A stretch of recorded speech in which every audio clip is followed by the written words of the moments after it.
मुनाफिक हैं, कुछ लोग ये भी आई थिंक समझते हैं, या कुछ नहीं भी समझते होंगे, लेकिन बहरहाल जिस तरीके से वो कह रहे होते हैं तो लगता है ऐसे ही है। और नबी इस्लाम की बीवी को भी आई थिंक अगर ये समझते हैं काफिर, तो ये इनके लिए लम्हा फिक्रिया है। देखें आजकल का जो एटमॉस्फेयर है यहाँ पर, जो आप इर्द गिर्द अपने अहले तशी देखेंगे ना, तो मोस्टली जो अहले तशी हैं वो खुद तो नमाज नहीं पढ़ते हैं।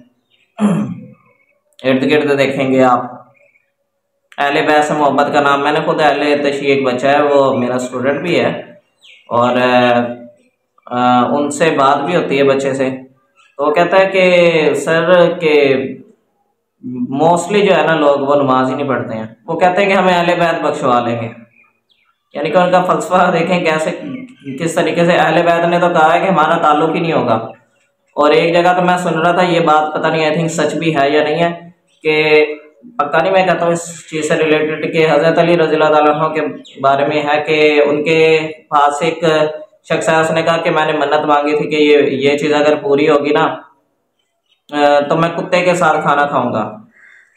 तो हज़रत अली रज़ियल्लाहु ताला अन्हु ने कहा है कि तूने पहले नंबर पे ये मन्नत ही क्यों मांगी है?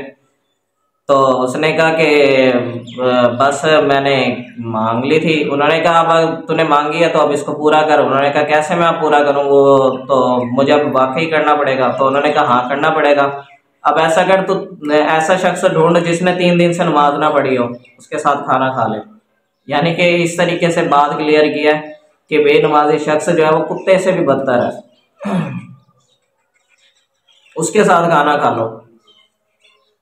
तो ये बात सही भी है या नहीं है, इसके बारे में डिस्कशन, यानी कि लेकिन वो बाकी बातें नबी इस्लाम के हदीसों से तो बहुत सारी चीज़ें जो हैं वो क्लियर है। अहले बैत के तरीक़ेकार से भी आप देखेंगे, वो सजदे में सर कटवा लिया इमाम हुसैन ने, लेकिन नमाज नहीं छोड़ी। तो नमाज तो बहुत इम्पोर्टेंट चीज़ है।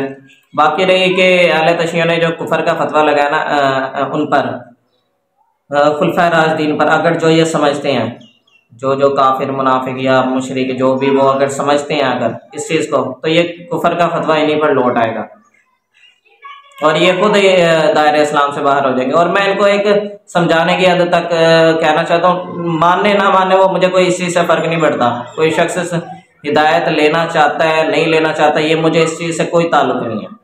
हमने तो हक बात बयान करनी है, और सुन्नियों में भी या जो भी है, ये जो सारी चीज़ों को लेके चलना है। ये चीज़ मैं आपको ये कहना चाहूँगा कि आपने कुफर का फतवा अगर लगा दिया, मुशरिक का फतवा लगा दिया, तो देखिए उन्होंने लाइफ अपनी कैसे गुजारी। आपने किसी भी इंसान की अगर ज़िंदगी को जज करना हो ना, किसी भी शख्स की लाइफ को जज करना हो ना, तो आप उसका लाइफस्टाइल चेक कर लें कि वो उसका लाइफस्टाइल कैसा है। अगर वो याशी में ज़िंदगी गुजार रहा है ना, तो उसके अंदर ईमान की कमज़ोरी है। अहले बैत का जो तरीका ना, जो काफिर होता है ना या मुनाफिक शख्स होता है ना, देखें आप अपना फलसफा जो है ना पहले थोड़ा क्लियर करें।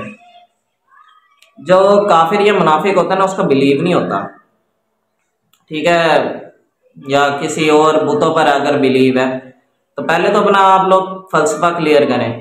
अगर आप कुफर और मुनाफिक का फतवा लगा रहे हैं ना उन लोगों पर, अम्मा आयशा पर, और ऐसे ऐसे कर रहे हैं, और इसी तरीके से ख़ास तौर पे खुलफाए राशिदीन पर अगर ये टॉन्ट कर रहे हैं या सहाबा पर टॉन्ट कर रहे हैं, तो अगर आप कुफर का फतवा लगा रहे हैं ना, तो देखिए उनका लाइफस्टाइल चेक करें।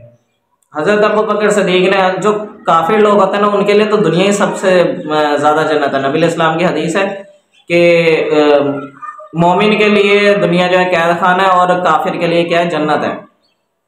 तो हज़रत अबू बकर सिद्दीक़ रज़ियल्लाहु ताला अन्हु का आप अगर लाइफस्टाइल चेक करेंगे ना, लाइफस्टाइल आप उनका देखेंगे कि जब उन्होंने खिलाफत संभाल लिया तो उनका लाइफस्टाइल गरीबी में था, बिल्कुल टोटली गरीबी में था। कोई उनका आप मुझे तारीख से सबूत या दलाइल के साथ ये नहीं शो कर सकते कि उन्होंने क्या कहते हैं अपना कोई महल बनाया था या उनकी जायदाद थी बहुत ज़्यादा, ठीक है, वो फौत हुए तो उन्होंने अपने पास बहुत ज़्यादा प्रॉपर्टी छोड़ी है, ठीक है। कोई मुझे पास्ट से कोई शिया मुझे इस चीज़ का ये सबूत नहीं दे सकता। उनके बहुत बड़े महल थे, बहुत बड़ी जायदादें उन्होंने छोड़ी, अपने बच्चे को अपने बाद खलीफा बना दिया, ठीक है।